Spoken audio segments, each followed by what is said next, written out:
వెలుగులో నడుచుట ప్రేక్షకులకి శుభములు. లోకపు మాట సాధించాలనే ఆలోచన నీ మనసులో ఉన్నంత కాలము ఎన్ని అడ్డంకులు వచ్చినా నీ విజయాన్ని ఎవ్వరూ ఆపలేరు.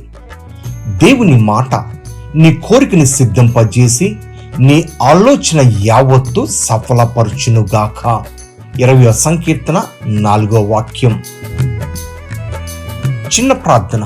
దేవా, ఈ లోకంలో జీవిస్తున్న మా జీవితంలో అనేక సార్లు మా మనసులో ఉన్న ఆలోచనలు జరుగుతాయో లేవో అని సందేహంతో ఉంటున్నాం నాయన.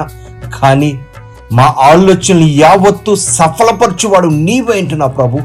నీ మీద ఆధారపడుతూ నీ వైపు చూస్తుండగా నీ గొప్ప కార్యాలు మా పట్ల జరిగించమనొచ్చు.